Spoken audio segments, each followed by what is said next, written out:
Hermano, bendiciones. A cualquier situación, Jesús es la solución. Bueno, no importa lo que estemos pasando, no importa el problema, la situación, la circunstancia, pero todo lo podemos solucionar a través de la ayuda de nuestro Señor Jesucristo. Por eso digo que a cualquier situación, Jesús sigue siendo la solución.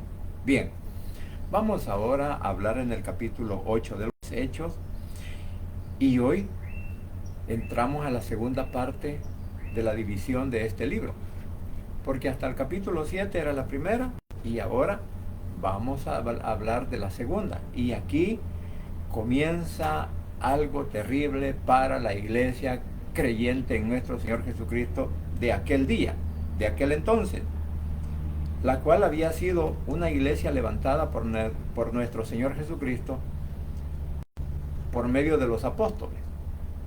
Porque en toda la Biblia nosotros podemos encontrar algo bien importante, y quizás me estoy adelantando, pero es necesario decirlo, que desde Génesis hasta Apocalipsis, todos los escritores que escribieron la Biblia no fueron gentiles, fueron israelitas, fueron descendientes del pueblo de Israel o de Jacob, los que escribieron, comenzando desde Moisés. Moisés era un israelita que nació ¿a dónde? En Egipto. De ahí conocemos la historia de Abraham. Después de los 5 libros que escribe Moisés, que son la Torá o la ley, después comienzan los escritos de ¿quiénes? De los profetas. ¿Quiénes eran los profetas? ¿Eran gentiles? ¿Eran de otra nación? ¿O eran israelitas? Bueno, la respuesta está en la Biblia. De ahí llegamos a Jesús, quien nació ¿a dónde? En Belén, cerca de Jerusalén. Y por nacimiento Jesús es judío. ¿A quién escoge para los discípulos? Bueno, a los 12, ¿verdad? Entre ellos salió uno güero, uno choro, dicen aquí, que fue Judas el Iscariote, que lo traicionó, que lo vendió. Pero todos los 11 eran israelitas. Y cada uno de ellos, incluyendo a Pablo, que fue el primer perseguidor de la iglesia que había levantado nuestro Señor Jesucristo. ¿Y sabe qué? No tenía nombre. No era ninguna denominación. Era la iglesia primitiva que sí pagó el precio por causa del Evangelio. Y eso es lo que vamos a comenzar a ver desde el capítulo 8 en adelante. Vamos a comenzar a ver todo el martirio que le tocó vivir a los primeros evangélicos, a los primeros seguidores de Cristo, a los primeros seguidores del Salvador, al que vino a morir en la cruz del Calvario por nuestro pecado. ¿Sabe? No entiendo yo en qué consiste la gran mentira de algunos de decir, no, es que nosotros somos la primera iglesia, no, es que nosotros somos la otra. No, mire, aquí no estamos hablando de una iglesia romana, no estamos hablando de una iglesia adventista, no estamos hablando de una iglesia mormona, ni la luz del mundo, ni nada. Aquí estamos hablando la esencia del principio de la iglesia evangélica, y no estamos hablando del principio de una iglesia ecuménica, no estamos hablando del principio de una iglesia reformada. No, estamos hablando la verdad, porque alguien decía, muéstrenme bíblicamente a dónde nace la iglesia, muéstrenme bíblicamente que si la iglesia era judía o si la iglesia era romana. Bueno, aquí está la respuesta. Que ignoramos lo que la Biblia dice, esa es otra cosa, ¿verdad? Porque a la Biblia la podemos utilizar muchas veces nosotros a donde nos conviene, pero no la utilizamos para hablar de la verdad. Entonces, en este caso, como yo siempre me he caracterizado por hablar de la verdad de la Biblia, porque ese era mi principio al momento de aprender de ella, al momento de convertirme en un pastor, al momento, o sea, de querer llegar a ser un pastor. Yo quería aprender de la Biblia, enseñar de la Biblia y predicar de la Biblia. Entonces, aquí está la verdad que muchos están esperando o que muchos creen que no existe.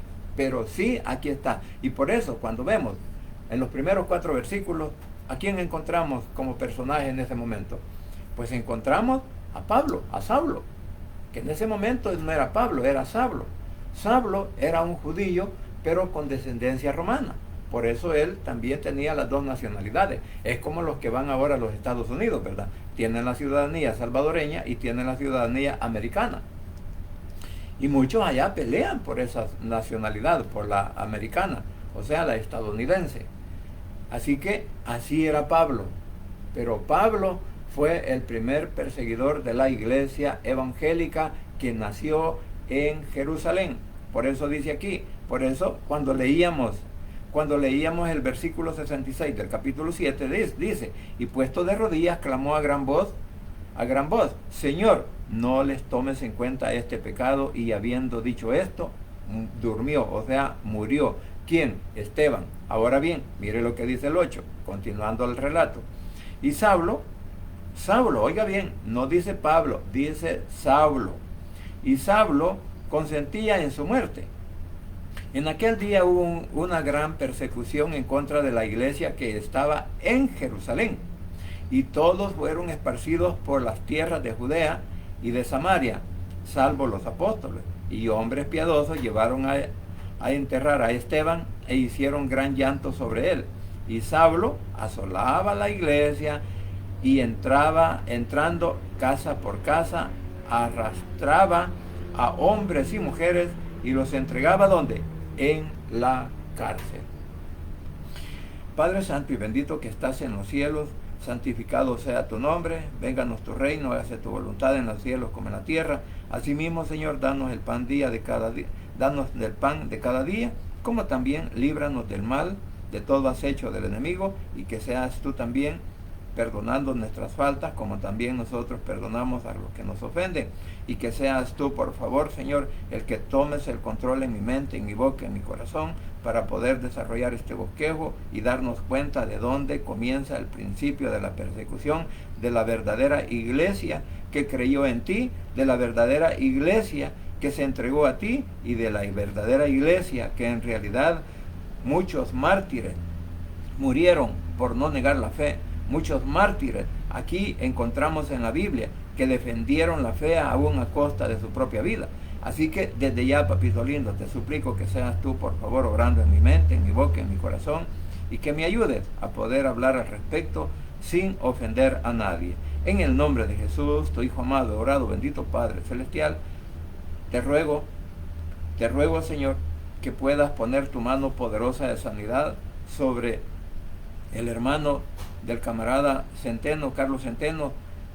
Su hermano se llama René Alejandro Centeno Chávez, quien se encuentra, Señor, con una enfermedad seria en su vejiga y en su próstata. Que seas tú, por favor, que le ayudes a poder sanar ese cuerpo, Señor, para que ese cáncer pueda desaparecer. Papito lindo, en el nombre de tu Hijo amado Jesucristo, pongo, Señor, en tus manos, Padre Santo, a René Alberto Centeno Chávez, para que seas tú el que tenga misericordia y le ayudes a sanar su cuerpo. Y también, Padre, por todos aquellos que de alguna u otra manera estamos padeciendo ya de este problema prostático, Señor, en tus manos nos depositamos, y que seas tú, por favor, ayudándonos a todos y cada uno de aquellos que nos encontramos en esta situación. Porque tú, Señor, tienes el control de nuestras vidas, de nuestras enfermedades, de nuestros padecimientos, y tarde o temprano, Señor, tú harás ese milagro en cada uno de nosotros que creemos en ti. Así que, desde ya, Señor, pues te ruego que me acompañes desde el principio hasta el final, en el nombre de Jesús, tu Hijo amado. He orado, bendito Padre Celestial. Amén y amén. Bien, como decía, estamos entrando a la segunda parte de la división de este libro de los Hechos.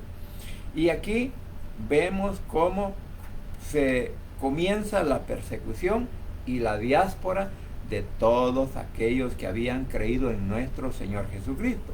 Por eso, en la otra versión dice, y Saulo vio cómo mataban a Esteban, y le pareció muy bien.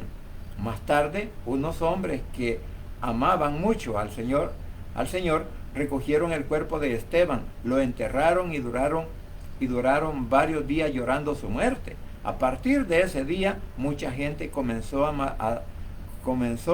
a maltratar a los seguidores de ¿quién? De nuestro Señor Jesucristo, que vivían ¿a dónde? En Jerusalén. Por eso todos tuvieron que separarse y huir a las regiones de Judea y de Samaria. Solamente los apóstoles se quedaron en Jerusalén. Mientras tanto, Saulo seguía maltratando a los miembros de la iglesia. Entraba a las casas, sacaba por la fuerza a hombres y a mujeres y los encerraba en la cárcel. Mire lo que nos dice el relato bíblico. Hemos leído 2 Biblias. O sea, aquí no hay mentira. Porque cuando leemos la palabra de Dios nos damos cuenta, eso sí, tenemos que tener ese sentido de poderlo, bueno, no el sentido, sino la dirección del Espíritu Santo para poder entender lo que ahora estamos leyendo, lo que yo decía. No es posible de que ahora se rompan las vestiduras ciertas personas diciendo lo que en realidad no son, o diciendo que ellos son lo que no son. Entonces, bajo ese punto de vista, vemos cómo la oposición se desata aquí. ¿Contra quién se desata la oposición? Contra el evangelio que estaba predicando nuestro Señor Jesucristo, contra el evangelio de la salvación que se alcanza solamente por Él. Por ello hubo gran oposición. Recuérdese que aún todos los religiosos de ese momento criticaban a Jesús, a tal grado que hasta lo llamaron que era el hijo del diablo. Y Jesús les dijo, ¿acaso puede estar dividido o perseguirse el diablo a sí mismo? O sea, como queriendo decir, si yo les estoy hablando la verdad y yo vengo de parte de mi Padre, ¿por qué ustedes me están llamando hijo del diablo cuando yo soy el Hijo de Dios? Entonces, bajo ese punto de vista, nos podemos dar cuenta que eso es lo mismo que está pasando hoy en día. Muchas personas no creen en el evangelio, muchas personas se adjudican cosas o títulos o nombres que no les pertenecen. ¿Por qué? Porque esto perteneció al principio de la iglesia que nuestro Señor Jesucristo levantó a través de ¿qué? De judíos. Por eso dije, los que escribieron de inicio la palabra de Dios no fueron romanos, no fueron americanos, no fueron europeos, no fueron chinos, no fueron alemanes, sino que fueron gente judía, gente del pueblo de Israel, e inclusive hablamos aquí de todos los levitas, de los levitas que se encargaban y de incluso de servir en el templo. Entonces, muchos de los levitas son los que participaron en esa enseñanza, pero cuando nosotros lo desconocemos, cuando nosotros no lo entendemos, o cuando nosotros cerramos la vista, nuestro corazón a la verdad, entonces ahí es donde se enfrascan en situaciones estériles. Digo estériles porque muchos dicen, no, es que la primera iglesia fue esta, no, que la primera iglesia fue aquella, no, que yo. A veces decimos tener todos la verdad, pero la verdad es nuestro Señor Jesucristo, y es lo que de menos hablamos. ¿Por qué? Porque estamos queriendo defender una ideología o una religión. Pero la Biblia no es religión, la Biblia es la verdad del Evangelio que nos ha llevado al conocimiento de la verdad y cómo poder alcanzar la salvación. Porque recuérdese que la salvación no viene por ninguna iglesia, la salvación no viene por ninguna denominación, la salvación viene única y exclusivamente de nuestro Padre Celestial, que envió ¿a quién? A su Hijo que viniera al mundo. Por eso Él vino por obra y gracia del Espíritu Santo a nacer en Belén, donde ahí nació, creció y después se va ¿a dónde? A las partes, cuando comienza su ministerio, comienza a transmitir el mensaje. Entonces, ¿en dónde? En todas las ciudades que estaban alrededor de ¿qué? De Jerusalén. Entonces, el evangelio lo comenzó a predicar nuestro Señor Jesucristo, y con él andaban 12 discípulos. ¿De dónde eran los discípulos? No eran romanos, no eran rusos, no eran alemanes, no eran chinos, no eran de aquí de los Estados Unidos, no, eran de ahí, de esa zona, eran ¿de dónde? De Israel. Entonces, ¿por qué podemos negar una verdad que bíblicamente la podemos comprender? ¿Por qué negar la mentira ¿por qué negar la verdad y aceptar la mentira? ¿Sabe por qué? Porque nosotros hemos aprendido como el perico. Allá dijeron una cosa y la repito yo. Allá dijeron otra y la vuelvo a repetir. Por allá dijeron otra y lo vuelvo a repetir. Muchos así hemos aprendido, oyendo mentiras, creyendo que son verdad. Y como decía alguien, que una mentira dicha más de 100 veces se convierte en una verdad. Y eso es lo que ha pasado incluso con el Evangelio. Muchos están trasquilando la palabra. Muchos están derivando o hablando cosas que en realidad ni siquiera las menciona la palabra. Pero claro, como se trata de personas, ¿verdad?, que tienen PH, doctorado y todas las cosas, que se cree que son personas estudiosas, pero a veces las personas que se dedican a los estudios, muchas veces se dedican a la mentira y no a la verdad. ¿Por qué? Porque hacen lo mismo, lo que acabo de decir, que si yo escucho allá y a mí me parece bonito, hey, eso está bueno, lo voy a decir yo también. Allá dijo otro, no, eso también está bonito. No, allá dijo otro, no, eso también está bonito. Entonces, mire, por eso, si yo quiero aprender algo, voy a la Biblia, al Espíritu Santo y a mi Señor Jesucristo para que Él me guíe si estoy o no estoy en lo correcto. Eso es lo que deberíamos de hacer. Sin embargo, como digo, aquí pues en estos primeros 4 versículos vemos la oposición que desata ¿qué? Una gran persecución. ¿En contra qué? En contra de la iglesia que estaba en Jerusalén. Desde aquí ya se está nombrando que era una iglesia, pero sin nombre, porque todos eran seguidores ¿de quién? De nuestro Señor Jesucristo. Tras la persecución, ¿verdad?, se da después de qué? Tras el martirio de Esteban. Esteban es el segundo personaje que aparece aquí juntamente con Pablo. Pablo, no es Pablo, Saulo de Tarso, el perseguidor, y Esteban, el primer mártir del Evangelio que muere a manos ¿de quién? De la oposición. Y así sucesivamente toda la persecución que se llevó a cabo en contra de la iglesia primitiva, muchos murieron por la oposición. ¿Y de dónde venía la oposición? Bueno, es cierto, la oposición vino primeramente de los religiosos judíos, pero después la oposición vino ¿de dónde? De Roma. Y eso no lo podemos negar. Y esto no es ofender a nadie, esto es decir la verdad, porque ahí está escrito. Entonces dice, tras la persecución de Esteban, y este Saulo, y también con Saulo liderando los esfuerzos para destruir a la comunidad de la fe, a la comunidad judía que estaban creyendo por la fe en nuestro Señor Jesucristo, que lo habían reconocido como el Hijo de Dios. Pedro lo dice, lo habla claramente, tú eres, porque cuando él pregunta, ¿y ustedes? Es que, ¿qué dice la gente? No, dicen que tú eres que tú eres un profeta, dicen que tú eres Elías, dicen que tú eres ¿qué? Otro profeta. Pero Jesús pregunta, pero ¿y ustedes quién creen que soy? Y Pedro, ahí es donde entra algo bien bonito que posteriormente lo vamos a explicar. Pedro dice, Señor, tú eres el Hijo de Dios, tú eres el enviado, tú eres el Salvador. Y por eso le dice por último, ¿y a quién iremos si solamente tú tienes las palabras de salvación? Entonces, Pedro mismo estaba confesando de que Jesús era Dios, enviado por nuestro Padre Celestial. Entonces, por eso digo, nosotros a veces hablamos cosas que no entendemos porque no leemos. Hablamos lo que se nos ocurre, hablamos lo que mejor nos parece, hablamos siempre y cuando que yo quiero defender algo indefendible. Como decía alguien, pruébenme con la Biblia. Dijo por ahí un hombre mentiroso que sale hablando por ahí, retando a los evangélicos. Ese tipo es mentiroso. ¿Por qué?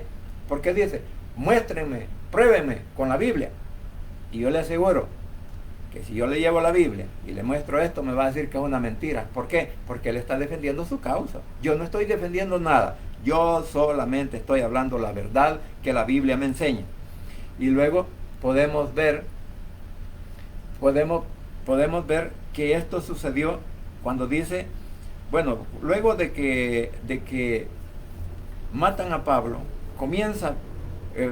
matan a Esteban, y comienza Saulo a maltratar a la iglesia. Mire, fue que ocurre la persecución.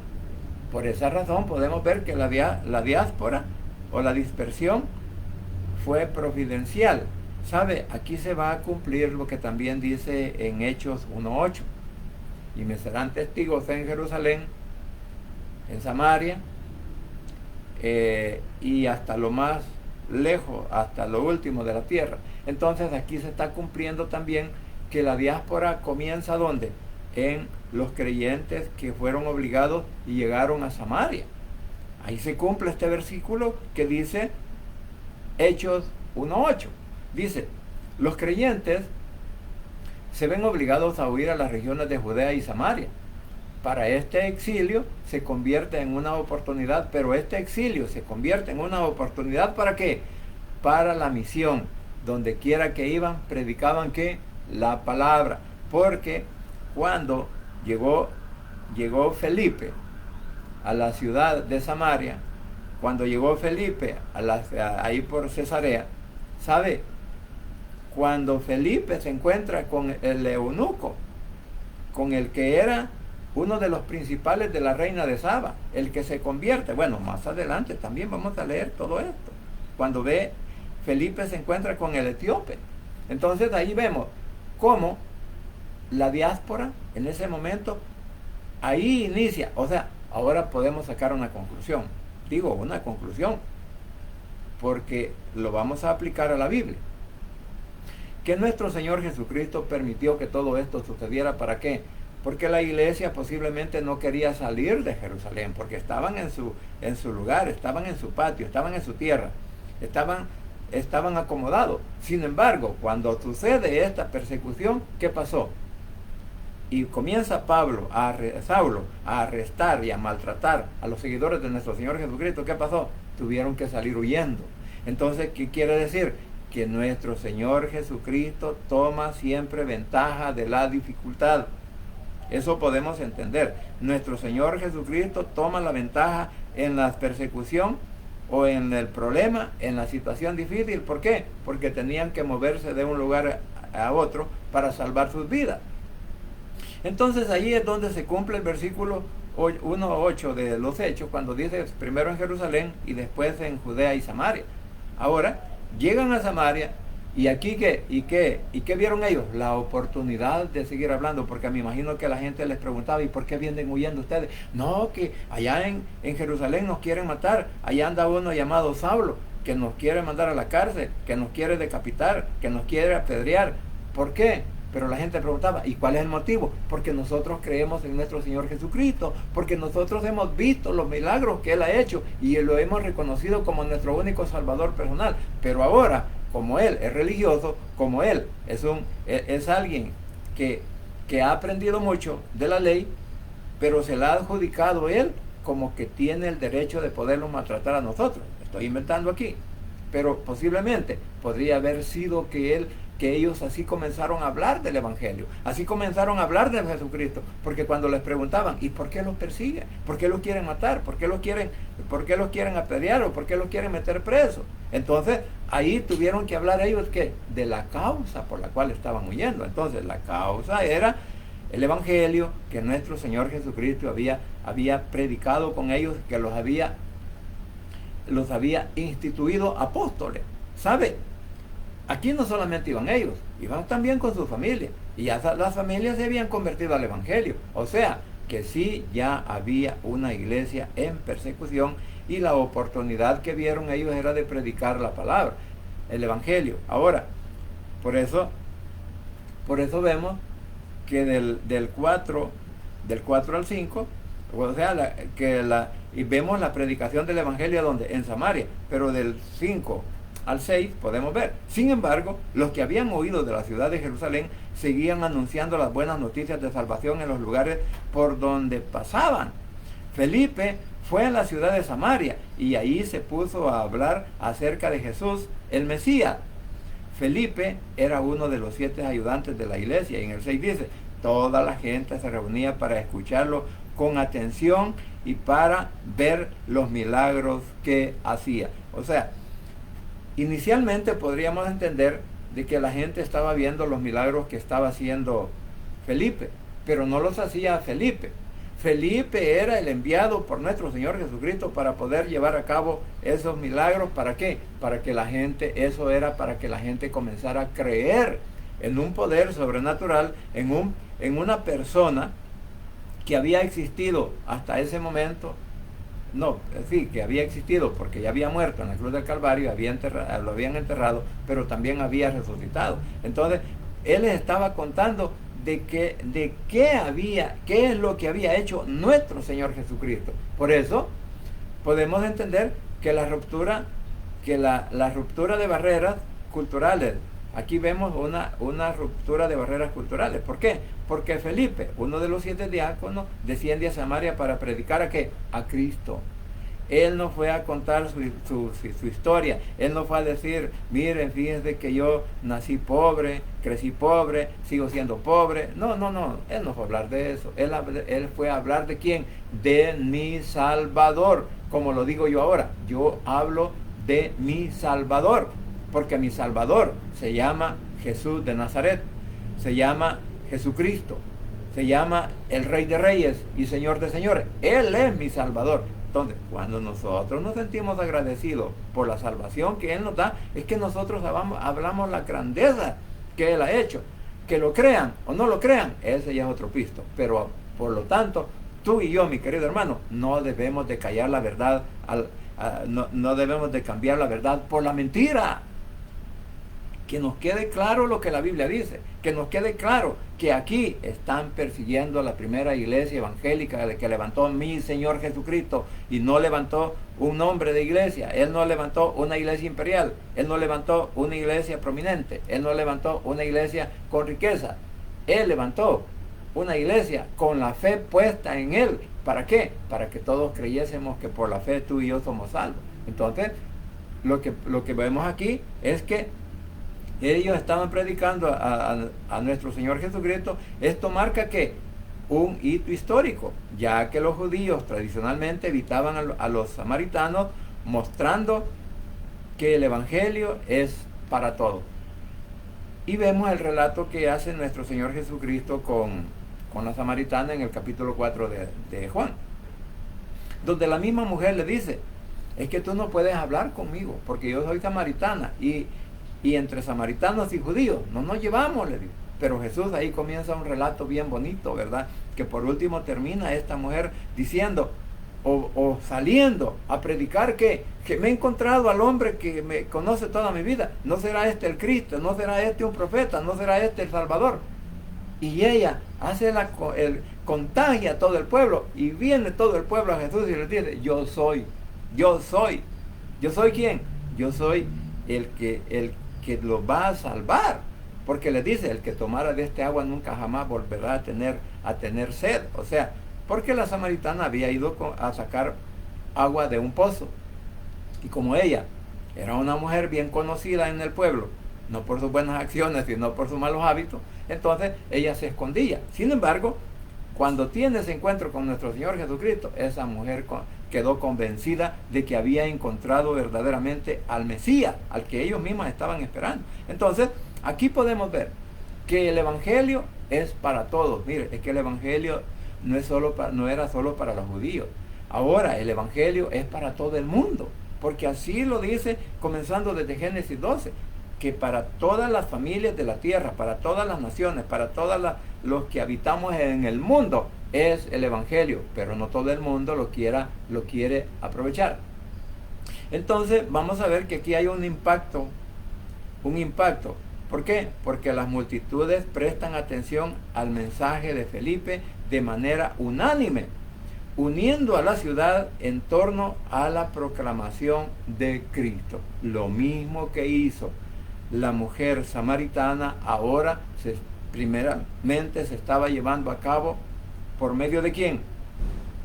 Por medio de Felipe, el primer evangelista, el primer misionero, que decidió abrir su boca para proclamar el Evangelio de Cristo. Entonces, tú y yo, mi querido hermano, tenemos que abrir nuestra boca para proclamar el Evangelio, no para proclamar mentira, ¿verdad? Si de verdad eres un evangélico, si de verdad has reconocido que Jesús es tu único Salvador personal, entonces abre tu boca, pero para hablar de la verdad que dice la Biblia, no para inventar, porque ya todo está escrito, ya nosotros no tenemos que inventar, solamente tenemos que hablar lo que la Biblia dice, porque, ¿sabe? Aún algunos, oyéndome hablar, que les estoy hablando de la Biblia, ¿sabe qué dicen? Que estoy equivocado, dice. No, dice, este maestro anda por otro lado, dice, este maestro quiere meter lo que él cree que es. No, es que aquí está la verdad, aquí está la esencia del Evangelio, en la palabra, no en mí, sino en Cristo. Y Él vino a la tierra a darnos la enseñanza del Evangelio. ¿Por qué vamos a dudar de ello? Y no decimos, y no todos dicen que creen en Jesús, pues. Entonces, o sea que si tú no crees en toda la Biblia, entonces estás creyendo en parte de la Biblia, entonces estás llamando mentiroso a mi Cristo. Y mi Cristo no tiene mentira, es más, ni siquiera pecado. ¿Por qué ahora dudas de lo que Él hace, de lo que Él dice? ¿No será que tú también estás defendiendo algo que no se puede defender? ¿O estás creyendo más en la mentira? Así que ahí depende de todos y cada uno de nosotros. Pero la verdad es que tenemos que proclamar la verdad de nuestro Señor Jesucristo. Y valga la palabra redundancia de la verdad. Entonces, ahora viene, en el versículo 7 y 8, vamos a encontrar que las señales y el gozo, ¿de qué? De la ciudad. Veamos qué dice. Muchos de los que fueron a ver tenían espíritus impuros, pero Felipe los expulsaba y los espíritus salían dando gritos. Además, muchos cojos y paralíticos volvían a caminar. ¿Y qué dice? Y todos en la ciudad estaban ¿qué? Muy alegres, contentos, gozosos de haber conocido la verdad del Evangelio, de haber conocido al verdadero Salvador, de haber conocido al verdadero Sanador, de haber conocido qué es lo que nosotros alcanzamos por medio de Él. Así que todo eso, como dije, vemos que aquí que el poder del Evangelio está sobre el poder de las tinieblas. ¿Por qué? Porque el Evangelio es luz. Las tinieblas es el pecado, en donde mucha gente está inmersa en el pecado. Ah, no, pero se rompen las vestiduras para decir, no, es que yo soy aquí, que yo soy allá. No, a veces no nos podemos ver ni unos con otros, pero decimos que somos evangélicos, o que somos creyentes en nuestro Señor Jesucristo, pero no estamos en la verdad, sino que estamos en la mentira. Por eso aquí, como dije, voy a repetir, que vemos que el Evangelio está sobre las tinieblas, que el Evangelio está sobre el pecado, que el Evangelio está sobre la mentira. Pero depende de cada uno de nosotros el creer la verdad o creer la mentira. Porque el mensaje es respondido que por señales milagrosas. Los espíritus inmundos son expulsados y muchos paralíticos y cojos son sanados.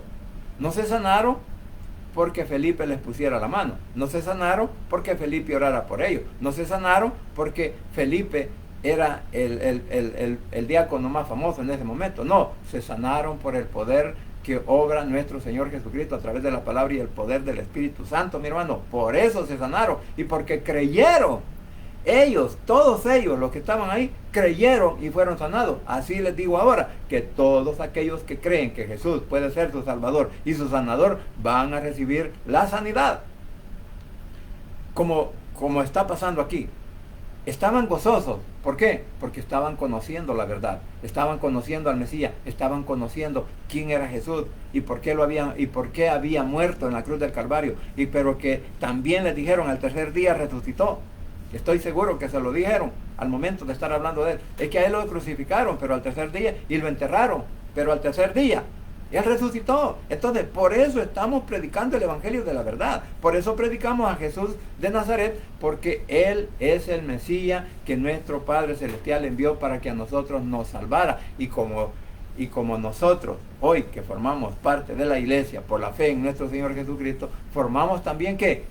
Parte del pueblo de Dios. Entonces, por esta razón, vemos aquí cómo una comunidad fue ¿qué? Transformada. Como resultado de la liberación y la salvación, se desata que una celebración masiva y un gran gozo en toda aquella ciudad donde estaba Felipe predicando el Evangelio. Mis queridos hermanos, el Evangelio es felicidad, el Evangelio es gozo, el Evangelio nos trae salvación, el Evangelio nos lleva a la presencia celestial. y vamos a estar por toda una eternidad. ¿Con quién? Primero con nuestro Señor Jesucristo en el gobierno milenial, y después entraremos en esa fase de toda la eternidad donde vamos a estar con nuestro Señor Jesucristo. Así que no le aturre la cara, o no le aturremos la cara a la adversidad, al problema, a la enfermedad o a la adversidad. ¿Sabe por qué? Porque en Cristo Jesús hay poder, y en Cristo Jesús somos más que vencedores. Entonces, mi querido hermano, y especialmente para aquellos que están enfermos, comencemos a confiar plenamente en nuestro Señor Jesucristo, que Él va a sanar nuestros cuerpos, Él nos va a sacar adelante en cualquier situación que estemos, Él hará que todo sea favorable para nosotros, siempre y cuando que guardemos en nuestro corazón, en nuestra mente, la palabra y el poder del Espíritu Santo para que guíen nuestras vidas. ¿Para qué? Para ya no seguir cometiendo errores y creer en la mentira y aborrecer la verdad. Y como dije, solo en Cristo Jesús hay poder y hay salvación. Amén. Vamos a orar. Padre Santo y bendito que estás en los cielos, gracias te doy por este momento, gracias por esta palabra que nos has dado. Gracias, Señor, por iluminar nuestras mentes y nuestros corazones para darnos cuenta cuál es el sufrimiento que cada uno de aquellos que pagaron en aquel entonces por creer en ti como el único Salvador, como el Mesías, como el Libertador de Israel. Así también hoy nos toca enfrentar también a nosotros esa afrenta. Cuando nos señalan, cuando nos critican, cuando nos dicen que estamos inventando, y eso lo hacen, Señor, por el desconocimiento de la palabra. Por eso te ruego, papito lindo, que toques esas mentes, que toques esos corazones, que ahora nos critican, nos señalan y que creen en la mentira, que abran sus ojos espirituales para que puedan entender que así como Job, siendo él un buen religioso, pero un día abrió su mente y su corazón, al igual que Saulo, abrió sus ojos, abrió su corazón y reconoció que tú eres el Hijo de Dios. Así, papito lindo, te ruego que toques esas mentes y esos corazones entenebrecidos que no le quieren dar oportunidad a la verdad, para que puedan reconocer quién eres tú y qué es los beneficios que nosotros alcanzamos a poderte reconocer a ti como Salvador personal. Es por eso, Padre, que en este momento te suplico que toques esas mentes, esos corazones, y que para que nuestros familiares que ahora se niegan a creer que tú eres el único medio de salvación, tócalos y que puedan responder con sus labios a través del impulso de su corazón, reconociéndote a ti como Salvador personal, y que repitan esta oración de la siguiente manera: Señor Jesús, en esta hora vengo delante de tu presencia, abro mi corazón y confieso con mi boca que tú eres mi único y suficiente Salvador personal.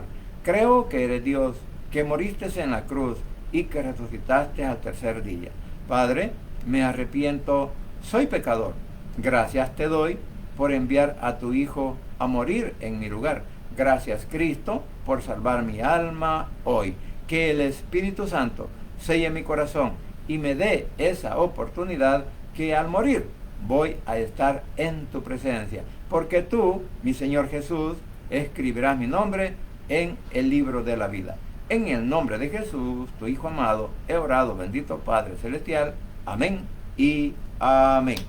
Bien, familia, gracias por permitirme llegar a sus hogares, gracias por la oportunidad de vida que tenemos, que nos da nuestro Señor Jesucristo, y gracias porque hasta aquí Él sigue siendo fiel con cada uno de nosotros. Así que no nos olvidemos que el Rey pronto estará llamando a su escogida. Un buen día y muchas bendiciones para todos en donde quiera que se encuentren, porque solo en Cristo Jesús hay poder y hay salvación. Amén.